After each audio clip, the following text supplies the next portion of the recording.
Hey guys, tonight we're pulling back the heavy wooden doors of a medieval castle and slipping inside on one of the frostiest nights you can imagine. The kind where your breath hangs in the air like smoke, and the stone walls around you feel less like shelter and more like a giant refrigerator. This is no cozy Airbnb with central heating. You probably won't survive this night if you were actually dropped here, but that's why we're telling the story instead of reenacting it. So, before you get comfortable, take a moment to like the video and subscribe, but only if you genuinely enjoy what I do here. And while you're at it, drop your city and the current time in the comments.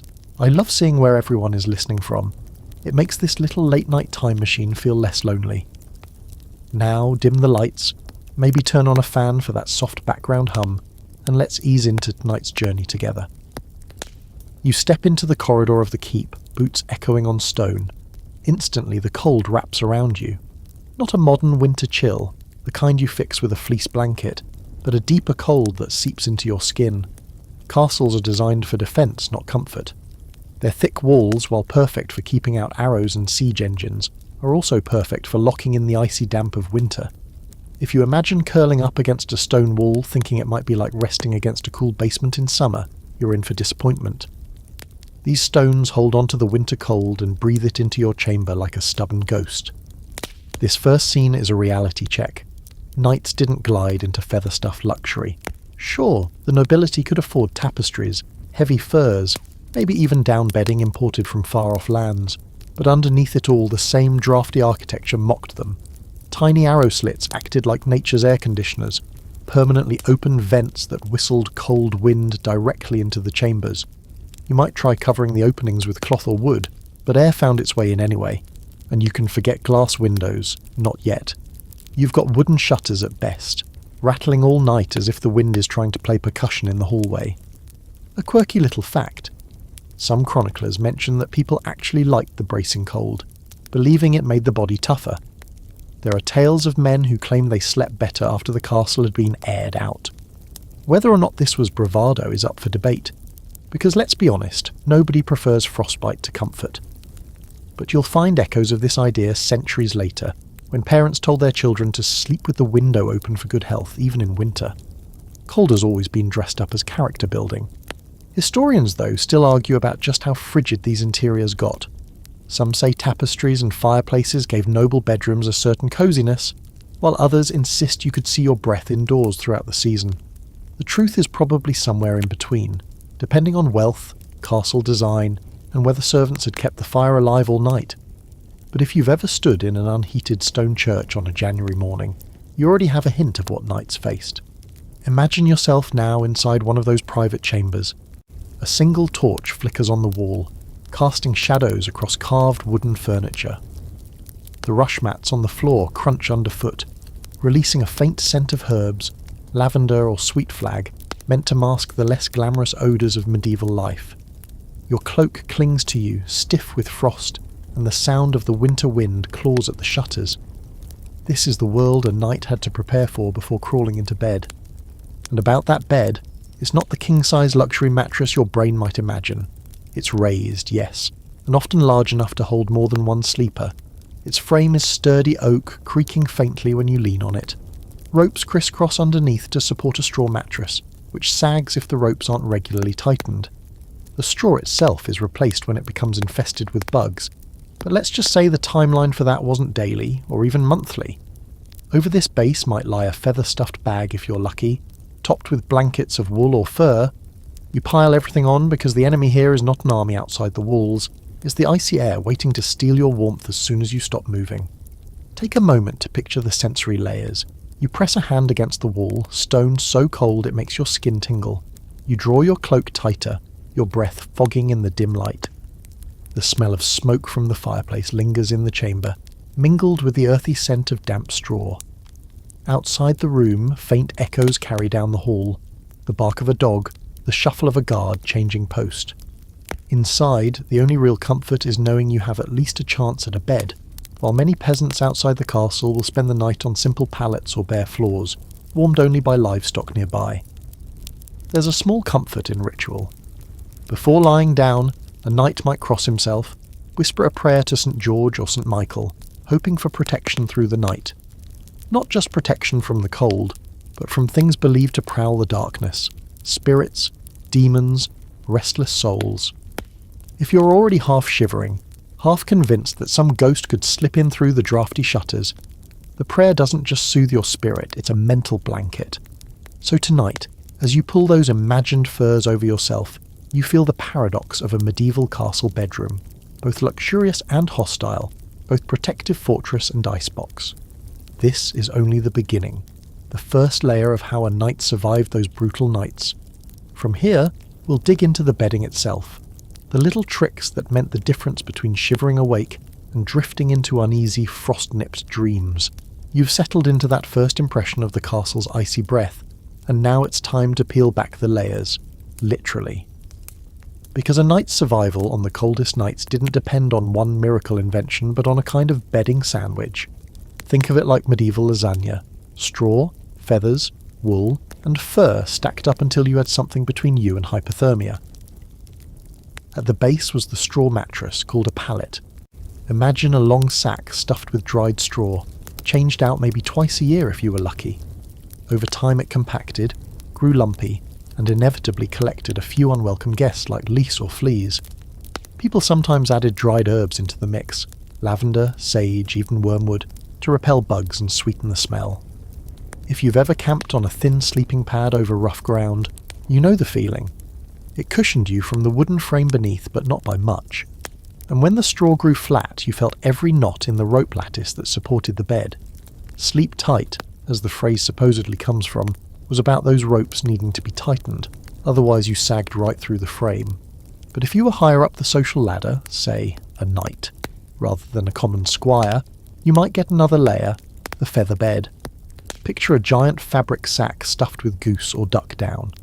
Feather beds were considered a true luxury, imported in some cases or gifted to newlyweds as part of a dowry. They were expensive, high maintenance, and utterly delightful compared to straw. Lay down on one, and you'd sink in as if you'd been claimed by a fluffy cloud. The downside, you sank so deep it was hard to roll out. Medieval complaints survive about people feeling smothered in them, not exactly what you want if you're already wearing layers of itchy wool. Now cover this with sheets of linen, bleached if your household was wealthy, rough and scratchy if not. Linen was the go-to fabric for anything close to the skin because it was easier to wash than wool. But washing wasn't as frequent as modern ears would like. Once a month, maybe. Maybe. Still, linen sheets were considered a mark of civility and comfort. Wrap them around yourself and you'd at least feel a thin, clean layer between your skin and whatever mystery critters might lurk in the bedding below. Over the sheets came blankets. Wool was the standard. Thick, coarse, sometimes dyed, often just natural brown or grey. If the winter was harsh enough, you'd pile 2, 3, or even 4 blankets on top of each other until you felt like a knight being slowly pressed into a sandwich. For the wealthier, furs entered the picture: bear, wolf, fox, even imported sable if you wanted to flaunt your status. Fur wasn't just fashion, it was survival. Lay a bearskin across your bed and suddenly you had a heating system that didn't involve relighting a smoky fire at midnight. The fur would hold heat better than plain cloth, and the sheer weight of it kept restless sleepers pinned in place. There's a charming, if slightly odd, fact. Medieval bedspreads were often embroidered with family crests or religious symbols. So even when you curled into your furs, you were literally blanketed by reminders of your loyalty and piety. It's as if the decor followed you into your dreams, nudging you to stay dutiful even under the covers. Some households even rotated bedding depending on the season, stashing lighter linens for summer and dragging out the monster furs when snow arrived. But here's where debate creeps in. Historians don't all agree on how universally accessible feather beds and heavy furs really were. Some argue that knights on campaign, or even poorer household knights, relied on straw mattresses and maybe one woolen blanket, leaving luxury to the lords. Others suggest the knightly class, being a step above peasants, always had some form of feather or fur, even if modest. The reality was probably uneven. In a grand fortress, yes, knights had layers. In a small garrison outpost, they might have been lucky just to find enough dry straw for a pallet. Now close your eyes for a moment and picture lying under those layers. The straw below crunches faintly every time you shift. Above you, wool blankets press down, heavy enough that your arms move slower under them. The fur on top smells faintly of smoke from the fire, and maybe of the animal it once was. Around you, the cold stone walls still radiate their chill, but your little bedding fortress traps a bubble of heat. It's not central heating. It's not your weighted blanket at home, but it's enough. And when you tuck the edges tight to your chin, you almost forget the whistling draft clawing at the shutters. Of course, warmth was never perfectly sealed in. You'd still feel the occasional icy tendril sneaking under the covers, like a mischievous ghost pulling at your toes. To cope, people learned to sleep curled in tight positions, knees drawn up, arms folded in, making their bodies as small and heat-efficient as possible. Sprawling luxuriously wasn't an option unless you wanted to wake up shivering. Bed sharing, which we'll get to later, made all of this easier, but for now, bedding alone was your armour against the long night. So, when a knight retired to bed after a day of training, feasting or patrolling, what he carried with him was this ritual of layering: straw, feathers, linen, wool, fur.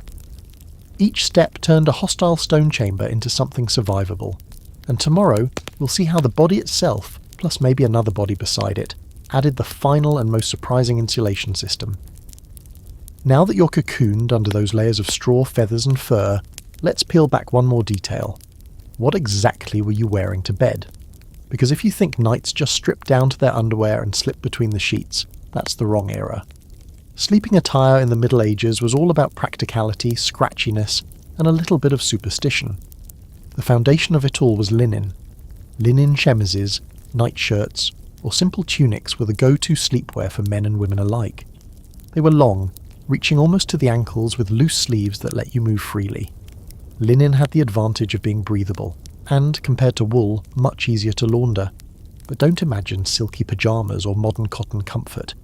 These nightshirts could be rough, itchy and stiff, depending on how finely they'd been woven and how often they'd been washed.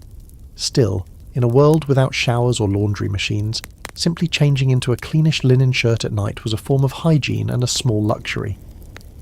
Over this, knights might wear additional layers depending on the season. In summer, linen alone might suffice. But on those freezing winter nights, they often slept in woolen hose. Think long, scratchy stockings tied at the waist, or even wrapped themselves in cloaks. Imagine going to bed with half your daytime clothes still clinging to you, because you couldn't afford to lose any heat. This wasn't just laziness, it was survival. Even mittens and caps were sometimes worn in bed, because the body loses so much heat through the extremities. Yes, a medieval knight would go to sleep looking like someone halfway between a shepherd and a bundled-up toddler. Here's where things get quirky. There are reports of people using bed caps, small cloth hats designed to keep heat from escaping through the head. They weren't just a Christmas Carol cliché. Nightcaps were real, and they served the very practical purpose of stopping drafts from sneaking into your ears while you slept. Imagine lying down with your wool socks pulled up, a linen tunic tugged tight, and a little bonnet tied snugly around your head. Not the most heroic knightly image, but absolutely authentic. Of course, not everyone agreed on how much clothing one should wear to bed. Some people believed too many layers were unhealthy, trapping bad vapours close to the body. Others swore that wearing extra clothes to bed was the only way to avoid waking up half frozen. And scholars today still debate the issue. Did most people sleep nearly clothed, or did they strip down more often than we assume? Some evidence from household inventories suggests spare nightshirts were common, which supports the idea of separate sleeping garments. But in campaign situations, or when a knight was far from home, they may have just collapsed in whatever clothes they had on. You can picture the trade-off. Sleeping in wool kept you warmer, but it itched like crazy. Sleeping in linen felt softer, but it wasn't as insulating. So, knights often layered one over the other, linen closest to the skin, wool over it, and fur blankets on top. If you've ever doubled up on pyjamas and socks during a power outage, you've had a taste of what this felt like. Another curious little note: some noble households had special fur-lined night robes for winter. Imagine putting on what looks like a giant velvet bathrobe, trimmed with rabbit fur or lined with sheepskin. These were so heavy you could barely roll over once you were inside, but they gave the wearer an aura of wealth, even in the privacy of their chamber. A knight fortunate enough to marry into money might end up wearing one of these, basking in warmth while his squire shivered in the servants' quarters. Now pause for a moment and picture yourself in that outfit. You've slipped off your armour, unbuckled all those straps, and finally pulled a linen chemise over your head. It feels a little stiff against your skin, but at least it's cleaner than the tunic you wore all day. You slide woolen hose onto your legs and tie them up, then pull a cloak around your shoulders as if you're about to go for a midnight walk. Finally, you tug on a soft wool cap. You're no longer the knight in shining armour, you're the knight in itchy pyjamas. But the transformation is crucial, because now, when you slide under those blankets, you're trapping one more precious layer of heat. And what about superstition? Well, sleepwear sometimes carried charms, embroidered crosses on the hem of a shirt, or tiny relics stitched into fabric, acted as spiritual shields against bad dreams and demons. Night wasn't just about cold, it was about the unseen. A knight might wear a cross necklace to bed, or keep a tiny amulet under his pillow, because warmth and protection weren't just physical, they were spiritual too. So as the fire sputters low in the chamber and the last torchlight flickers, you lie there layered like a cabbage, linen against your skin, wool scratching at your legs, a cloak tugged tight, and a little cap bobbing on your head. Hardly glamorous. But in that outfit, on that bedding, you've got a fighting chance of making it to morning without feeling like your toes are blocks of ice. Next time, though, we'll uncover an even more intimate survival trick, body heat, and why one night's bed was rarely a solo affair. You're bundled in scratchy wool, wrapped under layers of fur and lying stiff as a log on straw. But let's be honest, the real secret weapon against the cold wasn't fabric, it was flesh, shared heat. Bed sharing was so common in medieval life that sleeping alone was almost considered wasteful, if not downright suspicious. A knight's chamber wasn't necessarily his solitary sanctuary. On the coldest nights, warmth often came from the body beside you. Now, before your imagination sprints too far ahead, let's set the scene properly. In a great hall, dozens of people might sleep side by side, lined up on rushes with their cloaks pulled tight, creating a patchwork of bodies pressed together for warmth. In more private chambers, a knight might share a bed with his squire, a fellow knight, or, when circumstances allowed, his spouse. The logic was simple. Two bodies generate more heat than one. And when you're living in a stone icebox that no fireplace can truly warm, snuggling becomes less about romance and more about survival. Think about how even today campers huddle in sleeping bags together when temperatures plummet. The physics hasn't changed. The human body is a furnace giving off heat constantly. Alone, your warmth disperses into the cold air. Together, warmth pools, creating a microclimate under the blankets. Medieval people weren't ignorant of this fact. They leaned into it, with fewer taboos about bed sharing than modern individualist culture would expect. In fact, sharing beds wasn't only for warmth, it was a social norm. Travelling merchants, monks, squires, and yes, knights often paired up when lodging at an inn or garrison. It was cheaper, and in many cases, expected.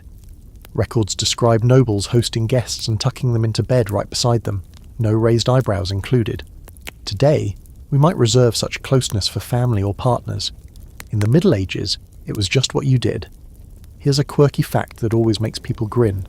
Some accounts describe kings and high-ranking lords sleeping in the same bed as their favoured knights or counsellors, not out of intimacy, but out of trust. Sharing a bed symbolised closeness in loyalty and friendship. Imagine being a knight, summoned to the Lord's chamber, and instead of a private audience you're told to climb under the covers. It sounds bizarre to us, but back then, it was a sign you were part of the inner circle. But scholars argue about the nuances. Some say knights and squires regularly shared beds out of necessity, while others suggest nobility kept more distance, using multiple beds or chambers when wealth allowed. Inventories list spare bedsteads in some castles, hinting that not everyone had to bunk up. Still, the evidence of communal sleeping in halls, inns, and during campaigns is overwhelming. Chances are, if you were a knight in the 13th century, you weren't drifting off alone. Now imagine yourself lying there, shoulder pressed to another body, your combined warmth seeping into the mattress. At first it feels awkward. You shift, trying not to elbow the poor soul beside you, but the cold presses down harder than your pride. Soon you're grateful for the extra heat, even if it comes with the sound of snoring or the faint smell of ale on their breath. You learn to synchronize your movements, rolling over together like logs in a fire. You might even joke about it in the daylight, but in the dark of the chamber it feels less like a joke and more like survival. Sometimes the bed held more than two. Families often piled in together, parents, children, sometimes even servants, forming a literal heap of humanity. In the great hall, imagine rows of knights stretched out, cloaks doubling as blankets, pressed shoulder to shoulder like sardines. The snores, the coughs, the occasional shifting. It wasn't exactly peaceful. Yet the collective body heat kept the room tolerable, even when frost decorated the inside of the shutters. And let's not forget the animals. Yes, in lower households, dogs and even livestock sometimes slept indoors, their heat mingling with the humans. In castles, dogs often curled at the foot of beds. A greyhound, a mastiff, or even a smaller lapdog could add just enough warmth to be worth the inconvenience of fur in the sheets. It might sound a bit rustic, but anyone who's ever had a pet knows the comfort of a warm animal pressed against your legs at night. Picture it now. You're lying under the weight of wool blankets, your linen shirt sticking to your skin, and the knight next to you shifts closer, muttering in his sleep. You sigh, tuck your freezing hands under the blanket and feel the shared warmth spread across the small space. Outside, the wind rattles the shutters, and the torchlight dies down into glowing embers. But inside the cocoon of bodies, there's a bubble of heat, fragile but real. This communal sleeping arrangement reminds us that medieval life wasn't built around the idea of personal space. Privacy was rare, warmth was precious, and both were often sacrificed for practicality. Whether beside your squire, your fellow knight, or even your hound, bed-sharing meant survival. And maybe, just maybe, a better chance of waking up without frostbitten toes. So you're bundled in scratchy layers, tucked under heavy furs, and maybe even pressed up against another human furnace for survival. But still, let's not forget one of the most obvious ways people tried to cheat the cold: fire. Chimneys, fireplaces, and portable braziers were the medieval equivalent of central heating, only a lot smokier, riskier, and more unpredictable. A knight's chamber wasn't just warmed by blankets and body heat. It sometimes depended on whether a fire could be coaxed to stay alive through the long hours of the night. Picture the fireplace first. Early medieval castles didn't even have them. Fires were built in open hearths in the centre of great halls, with smoke drifting upward toward a hole in the roof. Cosy in theory, suffocating in practice. It wasn't until the 12th century that more sophisticated chimneys appeared, channeling smoke up and out instead of letting it billow into everyone's lungs. But even then, fireplaces were far from perfect. Drafts often sucked the warmth right up the flue, leaving you with more smoke than heat. And when the fire sputtered out in the middle of the night, you were left with a chamber colder than before. That's where braziers came in. Imagine a metal or clay container, filled with glowing coals, placed strategically near a bed to radiate heat. Sounds brilliant. Until you remember that castles weren't equipped with carbon monoxide detectors. A brazier left too close to bedding could smother sleepers with invisible fumes, or worse, send sparks onto the straw and set the whole place ablaze. It was warmth versus safety, and often warmth won. Servants were sometimes tasked with checking braziers through the night, but let's be honest, plenty of people took their chances. Now, if you're imagining a knight's private chamber with a roaring blaze and dancing shadows on the wall, you're not entirely wrong. Wealthier knights and lords did enjoy fireplaces, and they sometimes hung heavy tapestries around the hearth to trap warmth inside a sort of fabric bubble. The fire would glow, casting golden light on carved wooden furniture and iron fittings. You could almost convince yourself you were comfortable, until the fire sank low and the draft from the arrow slits reminded you where you really were. Here's a quirky tidbit. Medieval people believed that smoke itself had protective qualities. Some thought it kept away evil spirits. Others claimed the acrid air killed disease. Whether or not that was true, the constant haze of smoke inside castles probably did more harm than good. Imagine trying to fall asleep with itchy eyes, a scratchy throat, and the faint paranoia that the logs might collapse and spit embers into your bedding. Romantic, right? Historians debate how effective these fireplaces really were.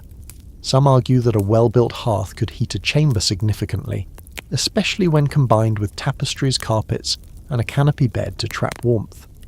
Others point out that stone walls bled heat so quickly that even the largest blaze barely took the edge off. Archaeological studies of castles with surviving chimneys suggest both truths were possible. In smaller enclosed rooms you might get cosy by the fire, in cavernous halls the heat vanished before it reached anyone beyond arm's length. Now imagine yourself as the knight in this picture. You've stripped off your armour and padded over to the fireplace, your boots crunching over rushes scattered on the floor. The fire glows, its light painting the walls in flickering orange. You stretch your hands out, feeling the sting of returning warmth in your fingers. For a moment you're convinced this fire will last all night. You crawl into bed, wrapping yourself in furs, listening to the steady crackle. But hours later, when you wake shivering, the flames have died into a faint glow, and your breath once again fogs in the air. You curse softly, tug the blankets tighter, and wonder if you should call for a servant to poke the embers back to life. And that's where the servants came in. Pages or squires often had the inglorious task of keeping the night's fire alive. They'd creep in at odd hours, stirring coals, adding logs, and quietly retreating before the night stirred. If they forgot, or simply fell asleep themselves, the night woke up colder than he'd gone to bed. It was a job no one envied, but in a drafty castle it was critical. Of course, fire wasn't the only trick. Beds themselves sometimes had built-in solutions. The 4-poster canopy bed wasn't just about showing off wealth. It was a practical heat trap. Draw curtains around the bed, and suddenly you had your own miniature chamber inside the larger, colder one. Inside, the combined heat of bodies, blankets, and maybe a small brazier created a pocket of tolerable warmth. Even as frost formed on the walls outside, picture it again. You're curled beneath furs, curtains drawn around your bed, the faint glow of the fire filtering through. Outside the canopy, the air is bitter, sharp enough to sting your nose, but inside, it's almost snug, like being wrapped in a tent. You can still hear the fire crackle, still smell the tang of wood smoke in your hair, but for now, you've created a fortress within a fortress. That's the thing about fire in a medieval castle. It was both a friend and a danger. A comfort, yes, but one that could vanish in hours, leaving you to wake in icy darkness. Or worse, it could leap from logs to straw, turning survival into catastrophe. A knight had to balance risk with rest, and in the heart of winter, risk often seemed worth it. The private chamber with its fireplace and canopy bed may sound cosy enough, but let's face it, not every knight was lucky enough to enjoy that level of comfort. In fact, a surprising number of cold nights were spent not in solitude but communally, right there in the heart of the castle, the Great Hall. If you picture it, the Great Hall was essentially the living room, dining room, courtroom, and dormitory of medieval life all rolled into one. And when the temperature plummeted, the Great Hall became a giant sleepover for anyone without a chamber of their own. The setup went something like this. After the evening meal, when the tables had been cleared and the floor swept of crumbs and spilled ale, servants spread fresh rushes, or sometimes just straw, across the floor. Onto this went cloaks, blankets, and whatever bedding a person had managed to drag along. Knights who weren't of the highest rank might bunk here with squires, guests, or even household staff. Imagine rows of bodies lined up under wool blankets, pressed shoulder to shoulder in front of the central hearth, like an army bedding down in a barracks. Now at first glance you might think, great, everyone's near the fire. That sounds warm, but remember how medieval fires worked. Huge open hearths in cavernous rooms, their heat rising quickly into the rafters. If you were right up close, you roasted one side of your body while the other froze. A few feet further back, the fire might as well not exist. You could be lying there staring at the glow, but your toes would still be stiff with cold. And all that smoke? It didn't go out a neat chimney.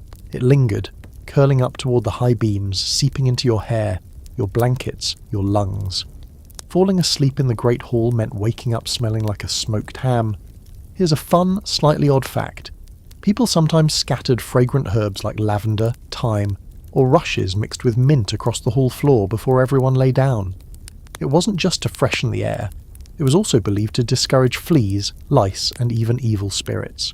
So while you lay there on the rushes, wrapped in your cloak, you might catch the faint scent of thyme battling valiantly against the stronger odours of sweat, smoke, and unwashed wool.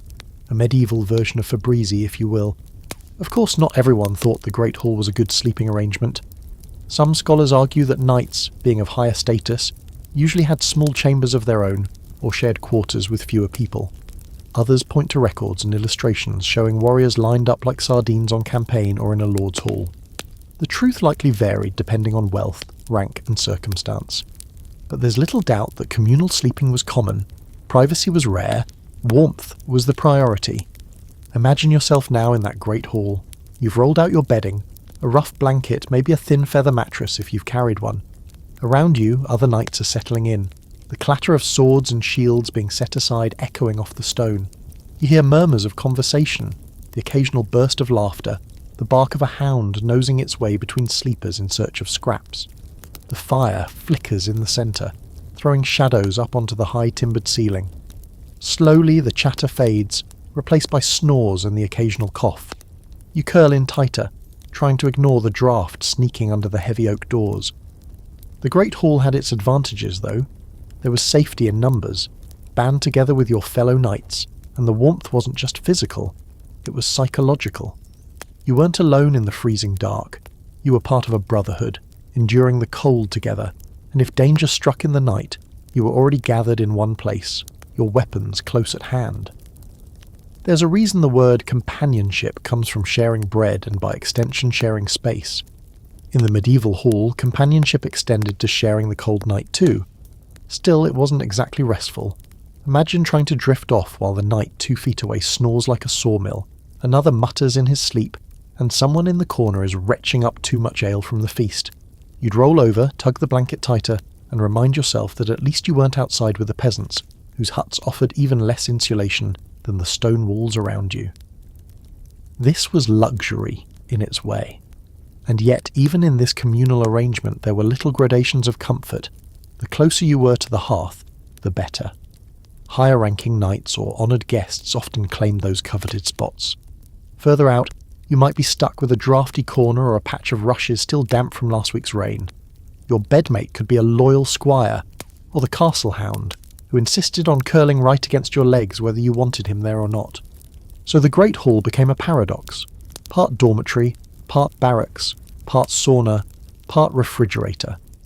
Warm in patches, smoky in others, drafty everywhere.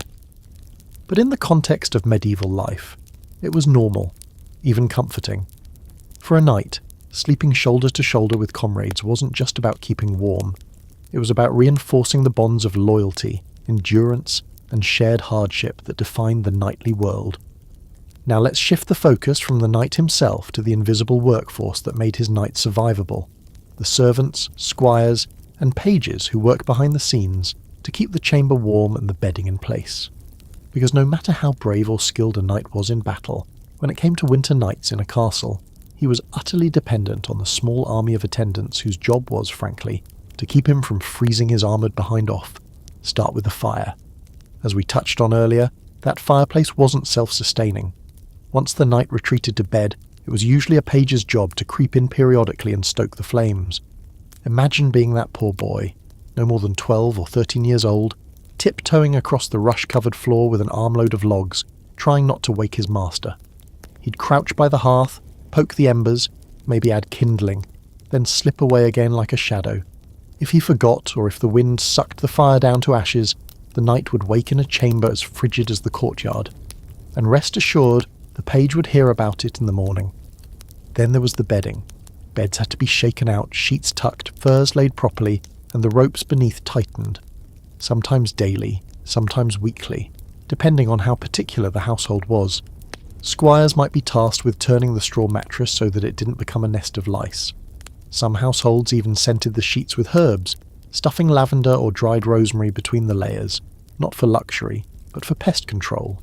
Imagine climbing into bed and breathing in the faint fragrance of rosemary, while outside the wind howled like wolves. That little herbal note might be the only thing that made the room feel halfway civilized. But warming the night wasn't just about fires and blankets. Sometimes servants acted as living hot water bottles. In wealthier households, they heated stones in the hearth, wrapped them in cloth, and tucked them under the bedding before the night retired.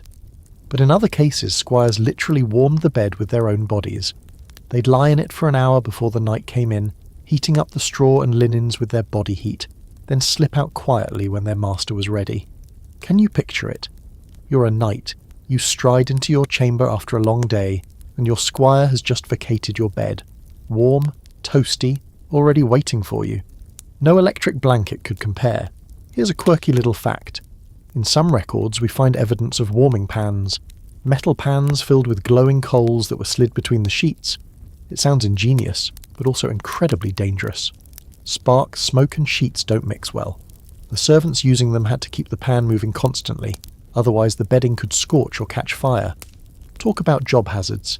Imagine explaining to your lord that his feather mattress just went up in flames because you lingered a moment too long. Historians debate how much comfort these servants actually managed to create.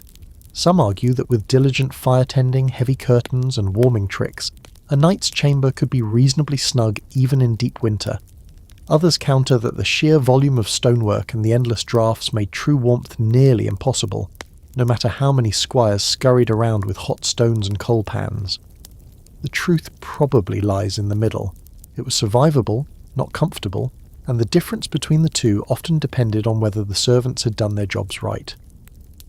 Now let's step into the scene. Imagine yourself as the knight. You've just come in from the Great Hall, your body aching from the weight of armour worn all day. Your page has already laid out your bedding, furs stacked neatly, linen pulled taut, a faint smell of mint lingering in the rushes. The fire is burning low but not dead. You touch the bed and feel it's warm, recently occupied by someone who dutifully gave up his own heat for yours. You sigh, climb in and sink down, grateful for that small detail. Outside the shutters, the wind claws at the walls. Inside, for now, you feel insulated from the worst of it. Of course, the servants themselves weren't so lucky. They slept in less luxurious quarters, sometimes directly on the floor outside the knight's chamber, or in unheated garrets with only straw and thin blankets. The irony was stark. They gave their warmth and labour to keep their master comfortable, while shivering through the night themselves. Yet in the rigid hierarchy of medieval life, this was simply how it was. The knight's comfort symbolised the household's order, and every page or squire played his part in maintaining that fragile illusion of coziness within a frozen fortress. So while you drift off under your furs, know this: your rest depends entirely on the quiet, unseen hands of those servants, creeping about in the dark, hauling logs, shaking out straw, and even warming your bed with their own bodies. Without them, the nightly chamber would be just another stone box filled with cold air and shadows. With them, it became, if not exactly warm, at least survivable. Now, we've talked about canopy beds, furs, and even warm sheets, but what happened when knights didn't get any of that? When the luxury of a chamber wasn't available and the choice was simple, the cold stone floor or nothing at all? This wasn't just the fate of squires or servants. Even knights on campaign or during moments of overcrowding in a castle sometimes had to surrender to the ground. And let me tell you, sleeping on stone is less like taking rest and more like slowly freezing while your bones file complaints. Imagine it. You come in late from a patrol, armour stiff with frost, and every chamber is full. The lord's family takes the rooms with fireplaces, the honoured guests fill the beds, even the squires have claimed the warmer spots in the hall. What's left? A corner of the passageway, the cold floor pressing its unwelcoming surface into your spine. You spread your cloak as thin padding, wrap yourself in whatever blanket you've got, and hope that sheer exhaustion will knock you out before the cold works its way into your marrow. Stone wasn't just hard, it was an active participant in your misery. Thick castle walls absorbed the outside chill all day and released it at night like an inverted oven. Lying against the floor meant lying against a slab of ice masquerading as architecture. Your breath fogs, your joints ache, and even with your cloak wrapped tight, the heat leaks away faster than you can generate it. If you've ever camped on frozen ground without a sleeping pad, you'll understand exactly why knights dreaded these moments. To soften the ordeal, rushes or straw were sometimes scattered across the floor, creating a thin buffer. Think of it as medieval carpeting, functional, fragrant, at least at first, and easily replaced. The rushes might be mixed with herbs like sweet flag, lavender, or chamomile, both to smell better and to deter vermin. But after a few weeks, trampled by boots and soaked with spilled ale, those rushes became less soft meadow and more mulch pile. Sleeping on them meant inhaling a strange cocktail of scents: smoke, herbs, damp straw, and a hint of last night's spilled stew. Not exactly lavender fields in Provence. Here's a quirky little fact. Travellers often carried their own bedding rolls called trusses. These were bundles of blankets or straw mats that could be laid down on any floor to make a makeshift bed. A knight on campaign might unroll his truss in a barracks, an inn, or even in a drafty hallway of the castle itself. Some records even mention travellers bringing personal straw sacks, which they'd stuff on arrival to avoid sleeping on communal pallets. So even medieval sleep had a kind of BYOB policy. Bring your own bedding. Historians debate how often knights ended up in these floor-bound situations. Some argue it was rare for someone of knightly status to be denied a proper bed, especially within the walls of a castle. Others counter that the sheer number of mouths to house during feasts, campaigns, or emergencies meant beds were simply outnumbered. And while the noble knight might not often sprawl on bare stone, he certainly wasn't guaranteed featherbeds every night of his life. Now picture yourself as that unlucky knight. You've removed your armour, too tired to clean it, and it lies in a clinking heap beside you. Your cloak is spread beneath your back, offering a pitiful cushion against the rock-hard floor.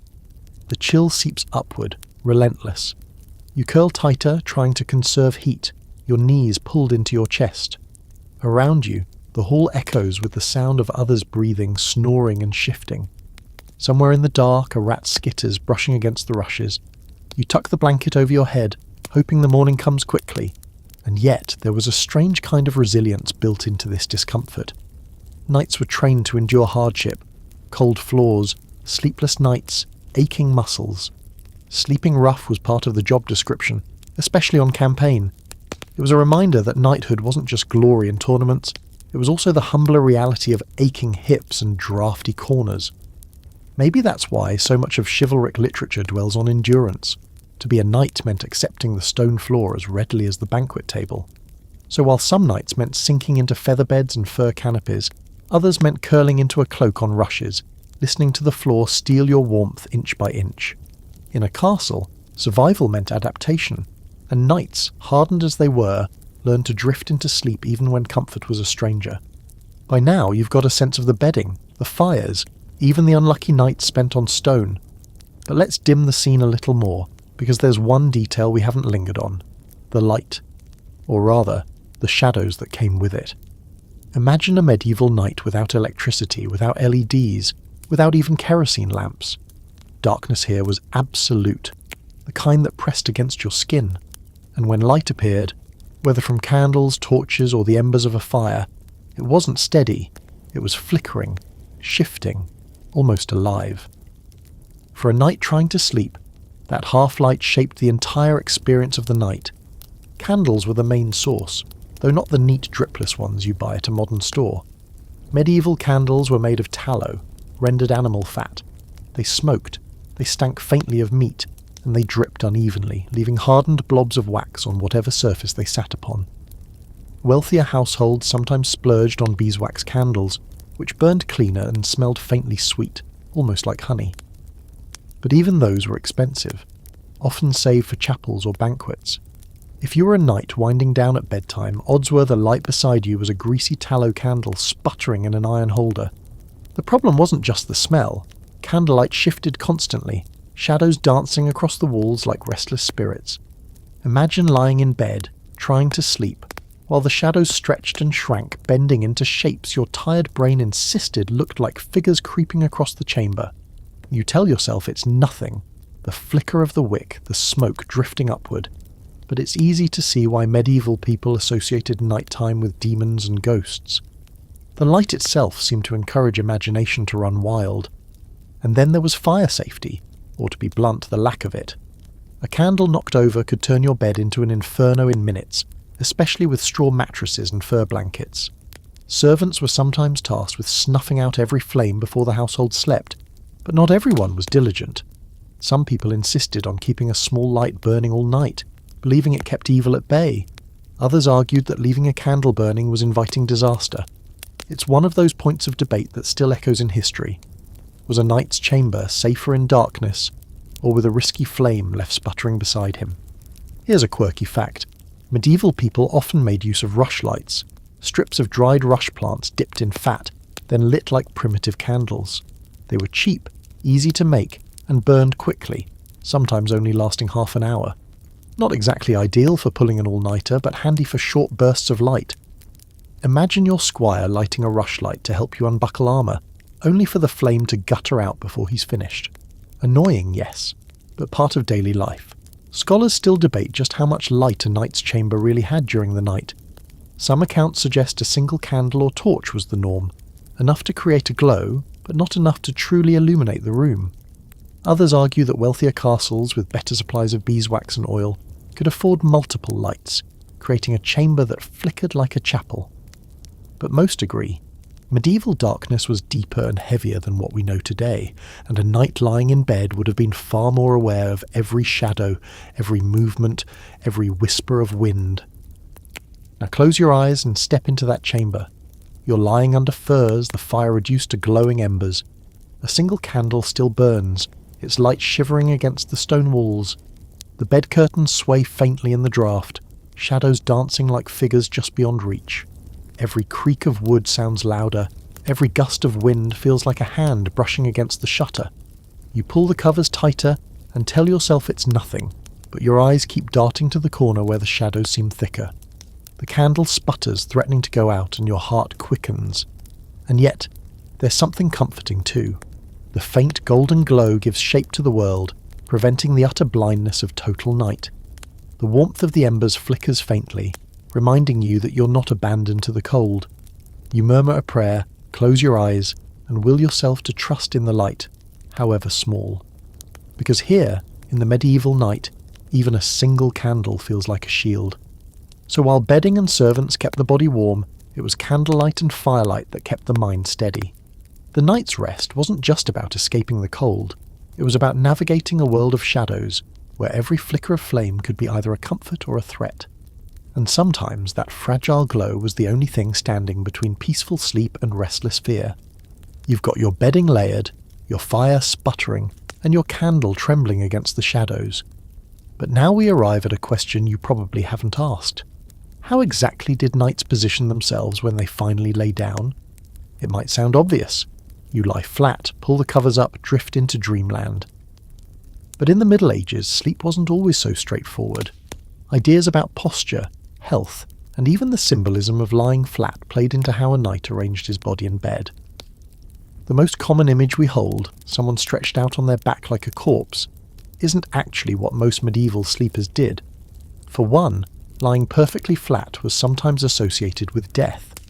Corpses were laid on their backs, hands folded, faces still. People feared that mimicking this posture while alive might invite death, or at the very least tempt spirits to mistake a sleeper for a soul ready to depart. Creepy. Absolutely.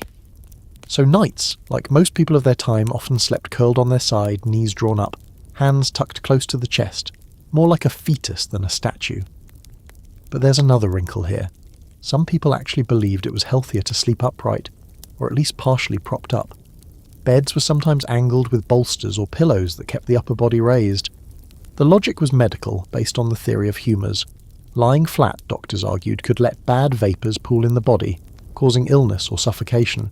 Sleeping upright, on the other hand, kept the head elevated, the breath steady, and the digestion flowing. If you've ever tried sleeping in a chair after overeating, you'll recognise the reasoning. In fact, some noble households even had bed frames designed to allow for slanted rest. Knights, particularly those with battle-worn bodies, might have appreciated this too. Imagine spending the day in chainmail, your back aching, your shoulders stiff. Lying flat on a straw mattress could feel brutal, each vertebra protesting. But propped up on pillows, well, they weren't goose feather luxuries, more like stuffed cloth sacks. You could at least ease the pressure and breathe more easily. Some knights may have leaned against the wooden headboard of their bed like modern-day readers propped against pillows, except instead of reading a novel, they were perhaps muttering prayers or dozing off to the sound of the wind in the shutters. Now here's the quirky fact of the night. There are medieval illustrations showing couples in bed, not lying flat but sitting slightly upright, sometimes even with their hats on. Yes, hats in bed. This wasn't just fashion, it was functional. Sleeping caps kept heat from leaking out, and sitting upright supposedly discouraged nightmares and indigestion. So imagine yourself, bonnet tied, cloak still around your shoulders, half sitting in bed like someone waiting for the world's longest doctor's appointment. Not exactly the image of knightly romance, but it worked. Of course, historians debate how much of this posture stuff was theory versus practice. Did most people actually sit upright through the night, or did they start upright and then slump down in exhaustion? Some argue the medical advice was just that, advice, often ignored by the bone-tired. Others point to the prevalence of angled beds and bolsters as evidence that people took the idea seriously. A knight, especially one conscious of his health and rank, might have been more likely to adopt the practice than a peasant with no pillows to spare. Picture the scene. You're the knight, sliding into bed after a feast. Your squire has piled 2 bolsters behind you, raising your upper body at a slant. You pull the furs up, tuck your arms in, and feel the fire's glow brushing against your face. You shift onto your side, curling your knees, settling into that fetal posture that keeps you warmer and more secure. Above you, the canopy curtains sway faintly, the shadows dance, and you breathe slow and steady, reassured that you aren't lying like a corpse inviting death's visit. And for those rare nights when you do slip onto your back, perhaps you wake with a start, heart racing, convinced that you felt a presence in the room, or maybe you snap awake because you've dreamed of lying in a coffin, vision shaped not just by imagination but by the constant association of flat sleep with death. No wonder people clung to their side positions, curled tight as if hugging life itself. So, while you might assume knights slept just as we do today, the truth is a little stranger. Their positions weren't just about comfort, they were tangled up in beliefs about health, symbolism, and even mortality. Side sleeping, propped up postures, bundled caps, all these formed part of the nightly ritual, a choreography of survival and superstition. And now, as you curl up tight under imagined wool and fur, think about the knight doing the same, knees to chest, head slightly raised, eyes darting at the candlelight shadows. Just another human trying to find peace in a cold, uncertain night. So far you've curled up under furs, propped yourself on bolsters, and even debated whether lying flat would trick death into showing up early. But here's where things get a little stranger. Once the knight actually fell asleep, what happened inside his head? Dreams and nightmares weren't brushed off as random firing neurons the way modern science explains them. In the medieval world, dreams were serious business. Messages, warnings, omens, sometimes even divine revelations. And for a knight, whose life was already steeped in religion, superstition and danger, what he dreamed could shape how he faced the next day. Medieval belief systems divided dreams into categories. Some were seen as divine visions, God or saints whispering guidance through the night. Others were blamed on demons, tricking the sleeper with false images or sinful temptations. And still others were considered the mere byproduct of what you'd eaten before bed. Yes, the don't eat cheese before sleep, or you'll have bad dreams advice has very medieval roots. Imagine a knight, stuffed full of roasted boar and heavy ale, collapsing onto his straw mattress, only to dream of grotesque battles or fiery demons. To him, that wasn't indigestion, it was a warning. There's a quirky little fact here. Medieval dream manuals actually existed. People wrote guides explaining how to interpret visions. Dream of a lion. That could mean courage, nobility, or divine favour. Dream of falling. A warning of spiritual decline.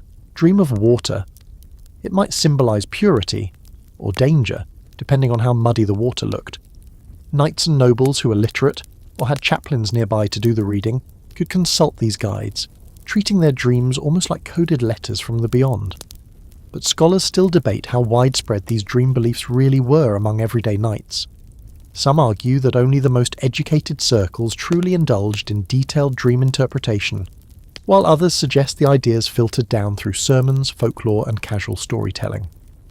After all, even if a knight couldn't read Latin treatises on dream symbolism, he could still hear tales at the hearth about visions foretelling victories or disasters.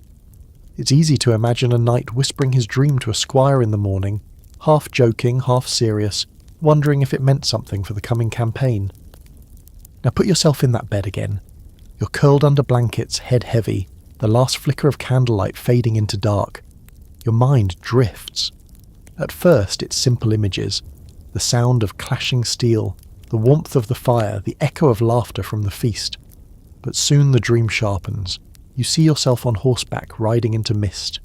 Out of the fog, a black dog appears, its eyes glowing. You wake with a start, breath clouding in the icy air. In the medieval mindset, that wasn't just a nightmare, it was an omen. Dogs were often symbols of death. Do you tell anyone in the morning? Or do you shrug it off, hoping the symbolism fades like your sleep did? Nightmares were particularly feared.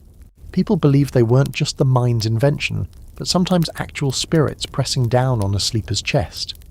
The word nightmare itself comes from this idea. A mara, a malevolent spirit sitting on you while you slept, suffocating you, filling your mind with terror. Imagine the night waking in the dark, heart racing, convinced something heavy just crouched on his chest, then vanishing into the shadows.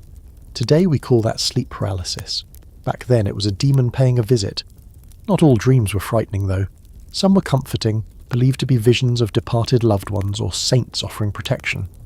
A knight might wake reassured, convinced that his patron saint had blessed him, or that a deceased comrade had sent a message from beyond. In a world where death was ever present, such dreams offered a fragile thread of comfort. And dreams weren't just private, they became part of culture.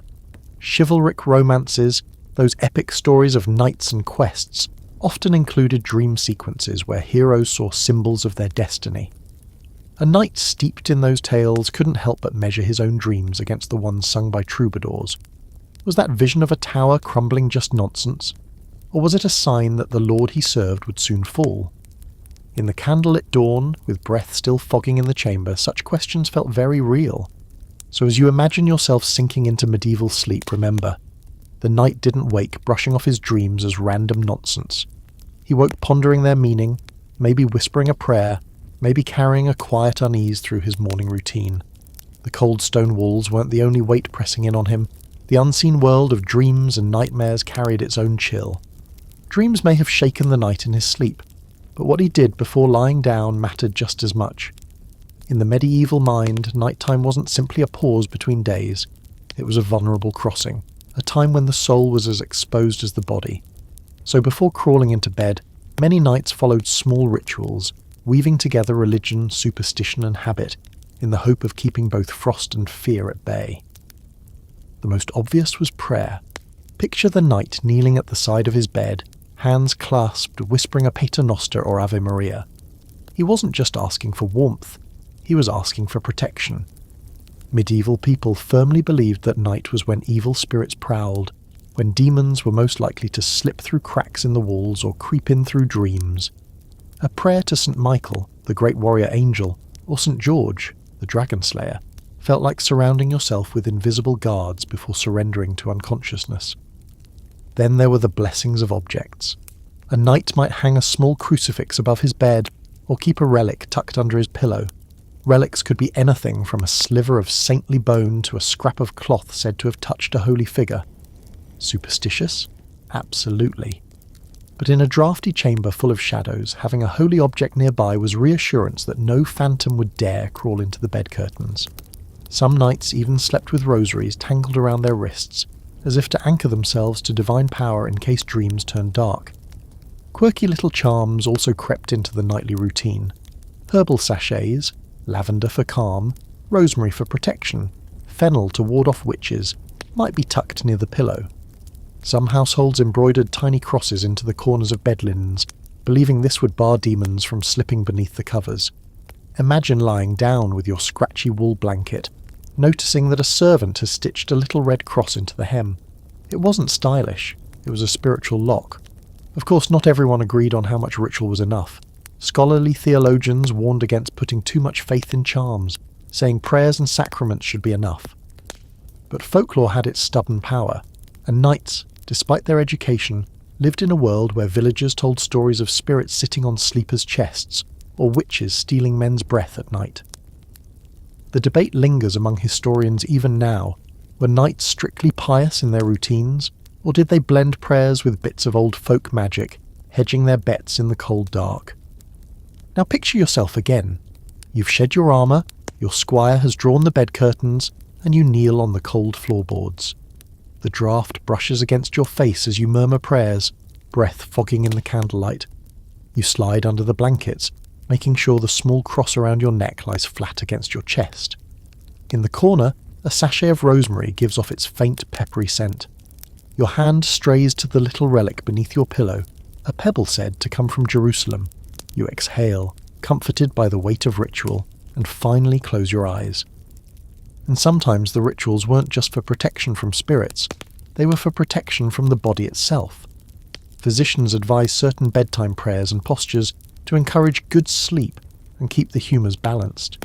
Eat lightly before bed, pray to quiet the mind, lie on your right side to encourage digestion. Was it science? Not in the modern sense, but it was part of a worldview where the physical and spiritual were braided tightly together. Another curious note: some knights, especially during campaign, may have shared their nighttime prayers aloud with squires or comrades.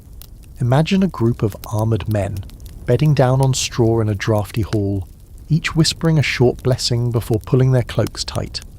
The communal mutter of prayer must have filled the dark with a strange, humming comfort, like a chorus against the night. So while bedding and fires kept the knight's body alive, it was ritual that wrapped his mind in warmth. In that world of shifting shadows, the tiniest gestures, crossing oneself before sleep, tucking a charm under the pillow, whispering a prayer into the cold air, were the real defences against the unseen. And with those defences in place, the knight could finally surrender to the strange, perilous realm of medieval dreams. We've talked about beds, blankets, prayers, and even rosemary sachets, but there's an elephant in the room, or rather, a pile of clanking metal on the floor. What happened to a knight's armour when he finally lay down for the night? After all, that stuff wasn't just heavy, it was sweaty, smelly, and definitely not the kind of thing you wanted to cuddle under your blankets. Yet it was also his lifeline, the one possession standing between him and a blade. Deciding what to do with armour was as much a nighttime ritual as pulling up the furs. First, let's dispel a Hollywood image. Knights didn't sleep in their armour. Sure, a desperate situation, like a siege or sudden raid, might force someone to doze off still half-armoured, but generally armour was too restrictive to rest in. Imagine trying to curl up on straw while wearing 25 kilograms of steel. The plates would dig into your ribs, the mail would pinch at your skin, and the helmet would rattle with every breath. You wouldn't sleep. You'd suffer. So off it came, piece by piece, in a kind of nightly undressing ceremony. A squire usually handled this. Picture the scene. The knight stands weary after a day's training or patrol, arms hanging heavy. The squire kneels, unlacing greaves, slipping off gauntlets, easing the breastplate away from aching shoulders. Each piece comes loose with a soft metallic sigh, stacked neatly on a bench or hung carefully on pegs driven into the chamber wall. Mail shirts might be draped over wooden stands to air out, since stuffing them into a heap only made the rings rust faster. Helmets often got their own little space, sometimes padded with cloth to protect the lining. Of course, this wasn't just about neatness, it was strategy. Armour needed to be close at hand in case of a midnight alarm. If the castle horn sounded, a knight had to suit up in minutes. That meant the squire had to lay everything in order, sometimes in a ritualised fashion. Greaves here, breastplate there, sword always within arm's reach. You didn't want to fumble in the dark trying to remember where you tossed your vambraces. It wasn't unlike a firefighter today laying out boots and gear before bed, prepared for sudden chaos. Here's a quirky fact. Some knights even slept with their swords or daggers under the bed or tucked beside them. Not in the sheets, nobody wanted to roll over onto a blade, but close enough to grab in an instant. It was a symbol of status, yes, but also a reminder that danger could erupt at any moment. Imagine drifting into sleep with the reassuring weight of a dagger's hilt just inches from your hand. Cold metal waiting like a silent guardian. But historians argue about how pristine these nightly rituals really were. Some suggest knights of higher status enjoyed the luxury of careful squires, polished armour, and neatly arranged gear. Others point out that on campaign or in crowded halls, armour often ended up in a messy heap near the bedding, only half cleaned and already beginning to stink of rust and sweat. Archaeological finds back this up. Armour fragments often show pitting and wear that suggest less than perfect maintenance. The neat chamber arrangement may have been the ideal but not the universal practice. Now picture yourself again, this time as the night after battle. You lower yourself onto a stool, the squire tugging at stubborn straps, mail jingling as it sloughs off your body. Your tunic beneath is damp with sweat, clinging uncomfortably in the cold air. Piece by piece, your body feels lighter. When the final gorget comes off, you exhale in relief, rubbing at raw patches on your shoulders. The squire sets the breastplate carefully against the wall, the firelight glinting off its dented surface. Your sword rests against the bedside, hilt tilted within easy reach. You slide into bed lighter, freer, but with the quiet reassurance that your armour is waiting if needed. Armour storage wasn't only functional, it could be ceremonial. In some households, knightly gear was displayed like trophies, polished and set out for all to see. In others, it was treated more practically, with racks and hooks crowding the chamber. Either way, the presence of armour in a bedroom was constant. Imagine trying to fall asleep while the faint metallic smell of iron mingled with the smoke of the fire and the lavender tucked in the rushes. Even at rest, the night's world was never far from steel, and sometimes, in those long, restless hours of a freezing night, the knight might glance at the pile of armour gleaming faintly in the candlelight. It was more than equipment, it was identity. Proof that he was not just another man on the floor of the hall. His armour made him who he was, even as he lay stripped of it, curled under wool and fur, vulnerable like anyone else. So far your chamber feels almost peaceful. The fire sputters, the armour rests neatly by the wall, and your squire has retreated to his own pallet. But the castle at night wasn't silent, and it certainly wasn't clean. Alongside the prayers, the bedding, and the crackle of fire came something far less glamorous. Pests. Castles were not sterile fortresses, they were living, breathing ecosystems of stone, straw, and unfortunately, rats. Imagine lying there, finally warm enough under your blankets when you hear it. A faint scratching sound along the floorboards, the rushes rustling as something small scuttles past. It isn't your imagination. Castles, with their storerooms of grain, refuse piles and endless nooks in the stonework, were havens for rodents. Rats and mice slipped in through cracks, gnawed at wooden chests and darted under beds. They were as much a part of nightly life as the draught from the shutters, and rodents didn't come alone. Fleas, lice and bedbugs were their constant companions. No matter how carefully servants changed rushes or aired mattresses, infestations were inevitable. A knight could go to bed with furs piled high and linen sheets freshly laid out, only to wake itching at bites from invisible enemies. Herbal sachets, lavender, wormwood, pennyroyal, were meant to drive them away, and sometimes small dogs or cats were kept precisely to hunt them. Still, the scratching noises and faint squeaks never truly disappeared. Here's a quirky fact. In some chronicles, rats in castles are described almost like unofficial residents, scurrying openly during feasts, stealing scraps, and even bold enough to run across sleeping bodies in the Great Hall. Imagine being the knight on campaign, lying in a crowded barracks, when a rat decides your blanket looks like a good climbing frame. Not exactly the noble bedtime story sung by troubadours. The debate among historians is whether these vermin were seen simply as nuisances or as outright health threats. Some argue that medieval people were so accustomed to pests that they barely noticed them, treating fleas and rats as part of life. Others point out that sources do mention efforts to control infestations. Herbs scattered, rushes changed, even cats kept in kitchens and storerooms. And after the devastation of the Black Death in the 14th century, which spread through fleas carried by rats, the association between vermin and disease became undeniable. For knights of earlier centuries, however, rats were more likely to be viewed as bothersome bedfellows than mortal threats. Now imagine yourself in that chamber again. You're curled under your furs, half asleep, when a faint scuttle near your ear makes your eyes snap open. You hold still, listening. A soft squeak, then the sound of claws against stone. You tug the blankets tighter, trying not to imagine whiskers brushing against your cheek in the dark. Somewhere near the fire, the squire shifts in his sleep, maybe swatting at a flea. You exhale, telling yourself it's nothing, but your heart takes a little longer to settle. And it wasn't just rodents. Insects thrived in the warmth of bedding. Bedbugs could infest straw mattresses so deeply that no amount of shaking would rid them. Lice found homes in hair and clothing, hitching rides no matter how noble you were. The knight's linen nightshirt, meant to provide a clean barrier, often doubled as a scratching post by morning. Imagine starting your day by running a comb through your hair to scrape out the night's unwelcome visitors, not exactly shining armour and glory. Yet there was resilience in this too. People developed tolerance, jokes, even folk remedies. Stories circulate of knights teasing squires about their constant scratching, or blaming bad dreams on the fleas dancing a jig in the bed. Superstitions sprang up.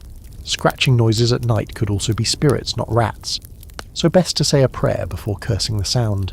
Humour, faith, and sheer endurance blurred together, helping people cope with realities we'd find unbearable today. So the knight's night wasn't only a struggle against cold or shadows, it was a battle against the small, relentless creatures sharing his chamber. And in some ways, those tiny scratching sounds in the rushes may have been more unsettling than the howling wind outside. The enemy at night wasn't always a raiding army. It was often just a rat, bold enough to claim part of the bedchamber for itself. You've pulled the furs tighter, tried to ignore the scratching in the rushes, and finally found a rhythm to your breathing.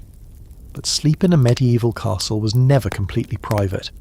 Even if your chamber was quiet, the building itself was alive with noises, and some of the loudest came from the men stationed outside, guards patrolling the walls, watchmen pacing the courtyards, and the ever-present sound of horns and bells piercing the dark.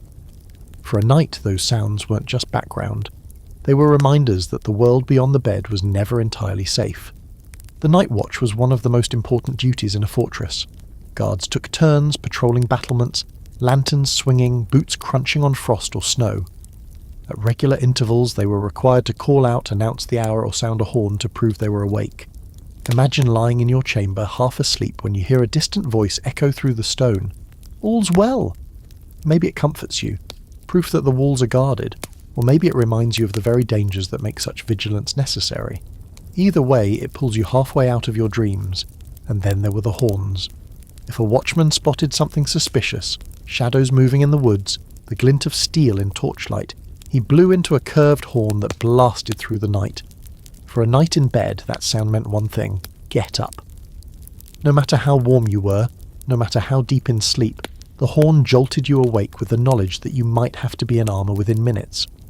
It was the medieval equivalent of a blaring alarm siren, though instead of car accidents or fires, it meant arrows, swords, or siege engines. Here's a quirky fact. In some castles, watchmen also rang bells every hour, marking time through the night. It wasn't only for defence, it was also for prayer schedules, especially in castles attached to monasteries or with chapels.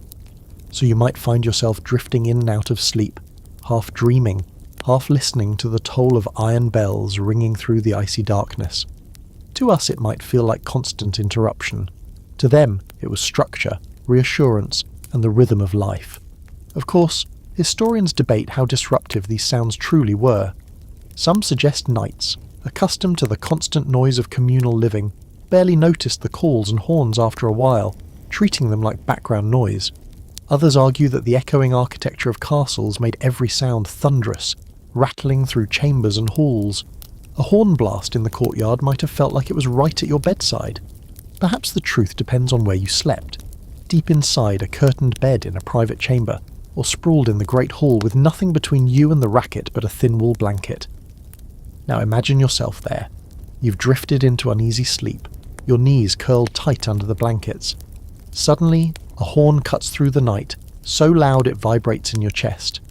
You jolt awake, heart pounding, fumbling for the sword at your side. The sound dies away, replaced by shouts echoing across the walls. You wait, breath held, listening. Minutes later, silence returns.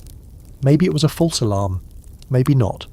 But now you lie wide awake, the cold pressing in, your mind racing through visions of enemies massing just beyond the gates. And not all interruptions were so dramatic. Sometimes it was just the tramp of boots as a watchman passed below, or the bark of dogs startled by movement in the woods. Owls hooted, winds howled, shutters rattled. The castle was never silent. It was a chorus of reminders that the outside world pressed close. Even in the supposed safety of stone walls, you were never fully insulated from threat. For a night, that half-awareness became second nature, a readiness trained into his body. Yet there was a comfort in it too. Knowing others kept watch allowed the night to surrender, however briefly to rest. The sound of a guard's horn, when not alarming, was like a lullaby of vigilance, proof that someone else was awake so you didn't have to be. It was the paradox of medieval sleep, disturbed constantly, yet grounded in the reassurance that danger would not come unnoticed. So while the night curled under blankets and muttered prayers against demons, the real world intruded with its own voices: horns, bells, footsteps, barks. Sleep was never silence. It was always a dialogue between the inner chamber and the walls beyond. By now you've heard the horns echo, felt the shadows flicker, and tried not to scratch at phantom fleas. But here's another thing shaping a knight's night: the state of his stomach. Food, or the lack of it, played a huge role in how well someone slept through the cold. If you've ever gone to bed on an empty stomach, you know the hollow ache that keeps you awake. Now imagine that in a castle chamber, with icy draughts for company. Knights weren't immune to hunger. and what they ate before bed often determined whether the night was tolerable or miserable. Meals in a castle followed the rhythm of the day. The main feast was usually held midday, with a lighter supper in the evening. On good days, this meant roasted meat, thick stews, bread fresh from the oven, and maybe even spiced wine. But on leaner days, or during campaigns, supper could be nothing more than stale bread dipped in broth or a hunk of salted fish. Going to bed after a feast left the night warm, heavy, and sometimes plagued by bizarre dreams. Going to bed after scraps left him shivering, his body burning through what little fuel he had. There's a curious medieval belief that directly links digestion to sleep. Physicians following Galen's humoral theory argued that heavy food at night weighed down the body, trapping vapours and causing nightmares. Yet fasting before bed could leave the body too cold and unbalanced. The sweet spot, they said, was a modest portion, enough to warm the stomach, but not enough to overwhelm it. Easier said than done when your lord decided how much bread you got or when the cook miscalculated portions. Here's a quirky fact. Some knights believed that cheese, in particular, caused strange dreams. Medieval texts warn that eating cheese late in the evening might stir up troubling visions. Was it lactose intolerance before its time? Maybe. Or maybe it was just the dense, heavy nature of aged cheese sitting poorly on a medieval stomach. Imagine a knight muttering that his nightmare of demons last night was because someone served too much hard cheese after supper. Blame the dairy, not the devil. Historians still argue how consistent nightly diets were in peacetime versus campaign. Some say castle pantries were well stocked enough that hunger was rare, while others point out that winters, sieges and poor harvests could leave even noble households rationing food. For a knight on patrol or garrison duty, a supper of cold bread and watered ale wasn't unusual. That meant long nights with a belly growling louder than the rats in the rafters. Now put yourself in the scene. You've had a feast tonight. Venison stew, bread, a cup of spiced wine. Your stomach feels warm as you slip into bed. Sleep comes easily, though your dreams turn vivid. Colours sharper, images stranger, as though your body is protesting the indulgence. On another night, though, you've had little more than thin pottage, the broth barely thick enough to coat a spoon. You curl into the blankets, but your stomach gnaws, echoing every time the wind rattles the shutters. Sleep won't come, or if it does, it's shallow and broken. And hunger wasn't just physical, it was psychological. A knight had to be prepared for long campaigns where food was scarce, where even bread hardened into stone before it could be eaten. Training in endurance meant learning to ignore hunger, to find focus in fasting. But at night, in the silence of the chamber, there was no distraction. The emptiness gnawed, a reminder that all the furs and prayers in the world couldn't replace a full stomach. So much of medieval sleep, in fact, was tied to the rhythms of food. Supper warmed the body, or left it restless. Ale dulled the mind, or made it stumble into heavy dreams. A hungry night became a cold one, while a fed night might at least feel insulated against the draught. It was another of those invisible variables that decided whether the night was survivable, or one long stretch of waking misery. So the knight's bed wasn't just a battle against cold and shadows, it was a truce negotiated with his own stomach, and on the coldest nights, hunger was sometimes the fiercest enemy of all. It's one thing to battle rats, draughts and an empty stomach, but nothing unsettled a knight's night more than the creeping spectre of sickness. Winter in a medieval castle wasn't just cold, it was dangerous. The damp air, the constant draughts, the smoky hearths all worked together to wear down even the strongest bodies, and once the body cracked under the strain, there were no antibiotics or cosy hospitals waiting. Illnesses that today might cost you a week of bed rest could carry a night off entirely.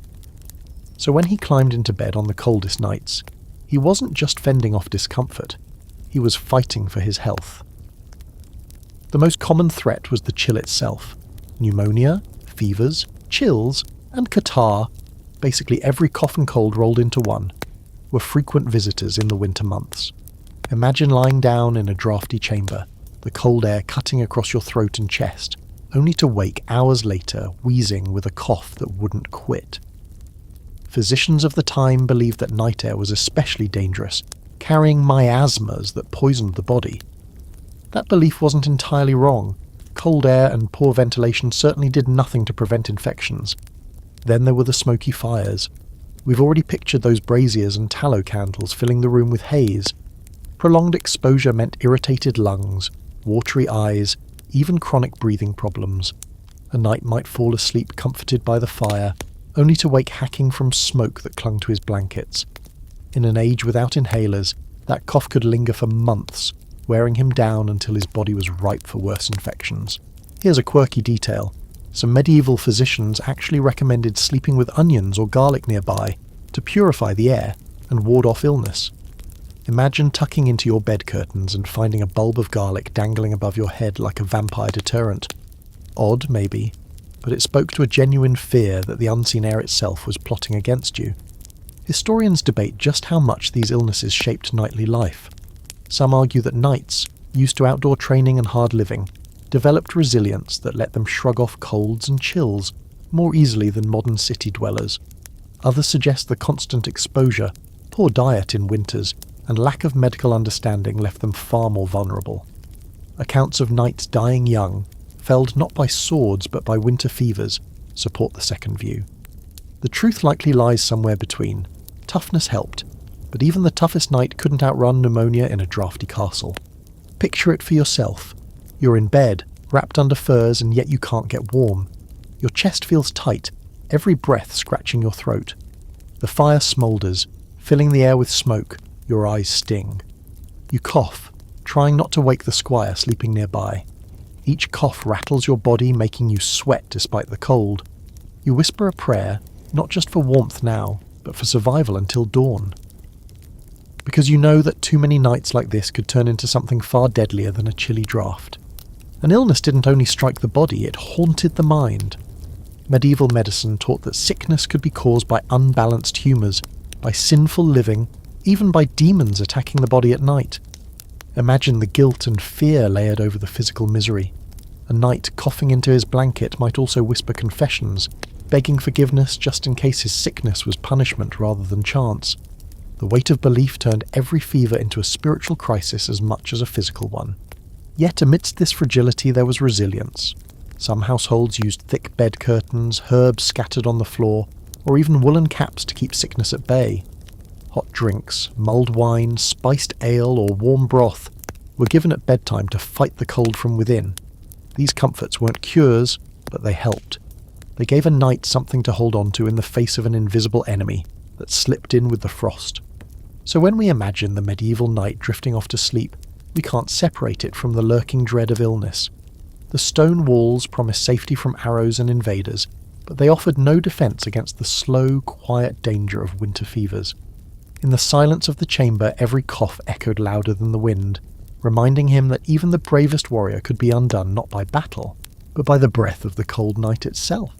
So you've survived the scratching rats, the smoky fires, and the threat of winter fevers. You've even managed a little sleep curled up in your fetal posture, under layers of wool and fur. But here's the thing, a knight's night was rarely uninterrupted. Just when the warmth began to settle into your bones, duty had a habit of barging in. Midnight interruptions were as much a part of life as prayers at dawn. And for a knight, sleep wasn't a guaranteed luxury. It was something loaned, ready to be snatched away at a moment's notice. The first and most obvious interruption was military. Castles were designed as fortresses, which meant that alarms could sound at any hour. The blast of a watchman's horn or the crash of a bell could yank a knight out of bed, forcing him to scramble into his armour before he was fully awake. Imagine the chaos. Servants rushing with torches, dogs barking, squires fumbling with straps, all while the knight tries to shake off sleep and remember where he left his helmet. In those moments, it didn't matter if you were warm or comfortable. The only priority was readiness. But not all interruptions were so dire. Sometimes the call came from the chapel. Castles with chaplains often followed a monastic rhythm, ringing bells to mark the canonical hours, matins, lauds, and so on. These services happened even in the deep of night. While knights weren't monks bound by strict obligation, many participated when possible, especially on holy days or during Lent. Imagine being dragged from bed at 2 a.m. to kneel on cold stone floors, breath misting in the candlelight, chanting prayers you could barely keep your eyes open for. Sacred, yes, but also exhausting. Here's a quirky fact. Some records show that castles, like monasteries, operated on what we'd call segmented sleep. People often slept in 2 shifts, with a waking period in the middle of the night. During that interval they might pray, read, tend the fire, or even talk with whoever shared their chamber. It wasn't strange to get up around midnight, sip a little wine, and then return to bed for a second sleep. So a night's interruptions weren't always dramatic. They could be part of the normal rhythm of the night. But historians still debate how widespread this segmented sleep pattern was. Was it truly universal, or more common in religious communities and noble households? Some argue that peasants and soldiers simply collapsed from exhaustion and slept straight through, while wealthier classes observed the two-sleep rhythm more carefully. For knights, it likely depended on context. In campaign tents, sleep was probably snatched whenever possible. In a castle with bells and chapels nearby, the rhythm of waking and returning to bed may have been more common. Now imagine yourself in that moment. You've been asleep for a few hours and suddenly a servant is shaking your shoulder. "Matins," he whispers. Your bones protest as you swing your legs out from under the blankets. The chamber air bites your skin. You throw on a cloak, tug a cap down over your ears, and shuffle toward the chapel with a handful of other bleary figures. The flicker of torches lines the hallway. The sound of chanting begins in the distance. By the time you return to bed, your toes are numb, but your soul feels faintly steadier. And sometimes the interruptions were far more personal. A messenger arriving late, pounding on the gate with urgent news. A lord calling his knights to a council at midnight, strategizing by firelight. Or even domestic disturbances, quarrels, drunken singing in the hall, servants clattering as they tended to fires. Castles were not silent cloisters. They were bustling communities, and a knight's chamber was rarely cut off from the noise. Sleep came in fragments, stolen between the interruptions of daily duty. But perhaps the strangest interruption of all was inward. A knight, trained for vigilance, often woke at the faintest sound, an instinct honed from years of being ready for danger. The clatter of a rat in the rushes, the sigh of the wind in the chimney, the bark of a hound outside, all could jolt him awake, heart pounding, hand reaching instinctively for the dagger by the bed. It wasn't paranoia, it was survival reflex. And in a world where danger might come at any hour, it was a habit that saved lives. So the night's night was never one seamless stretch of peaceful slumber. It was broken, fractured, punctuated by horns, bells, whispers, or footsteps in the hall.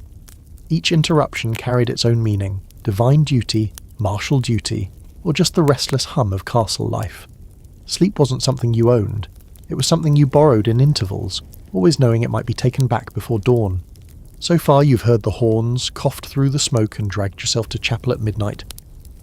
But let's take a quieter turn, because sometimes the interruptions of a night's night weren't about alarms or prayers, they were about emotions. For all their armour and bravado, knights were still human, and in the cold solitude of a chamber, or the cramped closeness of a great hall, many wrestled not just with draughts and fleas, but with loneliness. And with loneliness came the letters, the tokens, and the thoughts of the people they missed. Romanticised as they were, knights were often absent from home, on campaign, in service to a lord, or bound to garrison duty in some fortress far from their families. That meant long nights separated from spouses, lovers, children, or even the village friends who once shared their youth. The bed, whether it was feather-stuffed luxury or a straw sack in a corner, often felt emptier for the absence of familiar company. And when the fire sank low and the chamber went quiet, memories and longings had a way of filling the space. Love letters, when they existed, were prized like relics. Literacy wasn't universal among knights, but many had clerks or chaplains who could help write or read them. Picture a knight unfolding a worn piece of parchment by candlelight, the ink already smudged, the words read so often they lived in memory. Be safe, return soon. That letter, tucked under a pillow or kept in a pouch, was warmer than any fur blanket. Not every knight had such luxury, of course. Some carried only a token, a ribbon, a ring, a scrap of embroidered cloth. But in the frozen dark, those small objects pulsed with meaning. Here's a quirky fact. Chivalric literature often described knights sleeping with their lady's token beside them, sometimes even wearing it in battle as a charm. It wasn't just romance, it was superstition. A lock of hair tied into a ribbon could ward off fear, just as much as a relic or charm. Imagine yourself sliding into bed, your dagger at one side, and on the other a silk ribbon, frayed at the edges but treasured beyond measure. The steel guarded your body, The ribbon guarded your heart. Historians debate how widespread this really was. Were all knights secretly clutching love tokens under their pillows, or was this more a literary trope, magnified by troubadours and poets? Some argue that in reality, knights were more pragmatic, more focused on duty than on sentimental tokens. Others suggest that the line between literature and life was thin, and that knights, steeped in the ideals of courtly love, truly did bring these little rituals into their nightly routines. The truth, as usual, is likely a blend. Some nights were hardened by fatigue and indifference, others softened by the memory of someone waiting at home. Now picture the chamber again. The fire has faded to embers, your squire snores faintly in the corner. You lie awake, staring at the canopy above, fingers brushing a token under your pillow. Maybe it's a folded letter, maybe a bit of cloth with her scent still clinging faintly after months apart. You whisper her name into the darkness, hoping the cold stone walls carry it softly rather than swallow it whole. The ache in your chest is sharper than the drafts at your feet. You're a knight, trained for war, yet here in the stillness your greatest battle is against loneliness. And it wasn't only lovers. Knights sometimes longed for brothers in arms lost to battle, comrades who'd once shared laughter in the hall or snores on campaign nights. Memories of them slipped into dreams and sometimes into prayers before bed. Loneliness wasn't just about romance. It was about absence in general, the empty space left by people whose voices should have filled the night. Even companionship in the hall could highlight the gap. Surrounded by men sharing laughter, boasting of conquests, or trading jests, a knight might smile outwardly, while inwardly wishing for the quieter comfort of a familiar voice from home. The bed became both refuge and reminder, refuge from duty, reminder of distance. So in those coldest nights, warmth wasn't only physical, it was emotional, drawn from scraps of parchment, threads of ribbon, the memory of a kiss, or the imagined weight of a loved one beside you. For all the steel and furs, the true insulation often came from longing and the hope of reunion. And when sleep finally came, it carried both ache and solace, wrapping the night not just in wool, but in memory. You've clutched a ribbon beneath the blankets, whispered a name into the dark, and tried to soothe the ache of distance. But sometimes, comfort came not from memory or prayer, it came in a cup. A knight's nightcap wasn't a knitted bonnet this time, but a drink. Ale, wine, or spiced concoctions slipped down before bed were as much part of the nightly ritual as prayers or furs, and on the coldest nights, that cup could mean the difference between shivering awake and drifting into heavy, dream-thick slumber. Ale was the staple, not the frothy pints you picture at a tavern today, but a rough, often cloudy brew, low in alcohol compared to modern beers. It was cheap, plentiful, and considered safer than water, since boiling in the brewing process killed off many pathogens. A knight's servant might bring a small tankard to the chamber at night, the liquid still faintly warm if freshly brewed. A few gulps dulled the edge of hunger, eased the chill and loosened stiff muscles. Wine, though, was the true nightcap of choice for those who could afford it. Imported from France or Spain, it was often watered down, but for nighttime comfort it might be warmed and spiced. Imagine a steaming cup of mulled wine, red, heavy with cinnamon, cloves, maybe even honey. Sweet, heady, it rolled down the throat and left the body glowing. And in an age where medicine was half food and half prayer, mulled wine was praised as both remedy and comfort. A night with a cough might be prescribed it, but let's be honest, it was also just a good excuse to drink before bed. Quirky fact: honeyed wine or mead was sometimes considered not just a luxury but a love potion. Couples drank it after weddings, giving us the term honeymoon. But in the cold silence of a castle night, mead could just as easily be a solitary comfort, a sweet blanket for the spirit. Picture yourself wrapped in wool, cradling a wooden cup of golden mead, the firelight catching the surface. You sip slowly, feeling warmth spread outward from your chest, seeping into fingers and toes. Of course, alcohol wasn't only comfort, it had consequences. Too much ale left a knight stumbling into bed, his snores echoing through the hall, his bladder ensuring he'd be up before dawn. Too much wine left dreams twisted and feverish, sometimes mistaken for visions or omens. And just like today, the morning after was rarely pleasant. Imagine waking with a pounding head, the fire long dead, the chamber freezing, and a squire nudging you awake for dawn duties.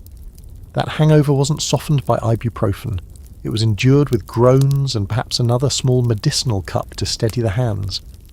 Historians debate how heavily knights truly drank before bed. Some accounts portray evenings of feasting and merriment, cups flowing freely until half the household collapsed in drunken piles. Others suggest moderation was more common, with strong drink reserved for celebrations, while ordinary nights featured watered ale or thin wine. The truth likely shifted with wealth, occasion, and the lord's temperament. A stern master might forbid excess, while another encouraged it to foster camaraderie. For a knight, the nightly cup could be ritual, luxury, or outright necessity, depending on where and when he laid his head. Now imagine the scene in your chamber. The feast is over, and servants slip in quietly with cups of steaming spiced wine. The smell of cinnamon fills the air, clashing with the lingering smoke of the hearth. You take a long swallow, sighing as the warmth spreads. Your squire sets his own smaller cup aside, already nodding off in the corner. The firelight blurs, your eyelids grow heavy, and you surrender to the haze, less aware of the cold creeping through the shutters. But sometimes, that cup wasn't indulgence, it was necessity. On campaign nights, when frost bit harder than blankets could fight, ale or wine dulled the shivers enough to allow a few hours of rest. It wasn't glamorous, it wasn't noble, but it worked. And in a world where comfort was rare, knights learned to accept every trick available, even if it came in the form of a sloshing smoky mug. So in the cold stone silence of a medieval night, the knight's last companion was often liquid. Not just prayer, not just memory, but the glowing weight of ale, mead, or wine spreading warmth through a body already braced for discomfort. And when the cup was drained, the knight pulled the furs close, muttered one final prayer, and slipped into a sleep as thick and heavy as the drink that carried him there. So far we've nestled into the castle chambers, warmed by furs and firelight, distracted by horns and half-drunk cups of mulled wine. But knights didn't always have the luxury of sleeping within stone walls. Travel was part of their lives. Pilgrimages, campaigns, tournaments, patrols, and that meant sleep was often snatched in less forgiving places. Imagine leaving the castle comforts behind, and bedding down in a monastery guest room, a drafty roadside inn, or, most harsh of all, out in the field. These nights redefined cold in ways the castle almost protected you from. Take the monastery first. When knights travelled, monasteries were among the few reliable havens, offering food, shelter, and beds. But don't picture a cosy Airbnb. Guest chambers were sparse, wooden pallets, thin blankets, maybe a straw mattress if you were lucky. Monks lived in austerity, and guests were expected to adapt. Supper was light, the prayers endless, and silence enforced after dark. A knight used to feasts and noisy great halls might find the stillness unsettling, the echo of his own breathing louder than he'd ever noticed.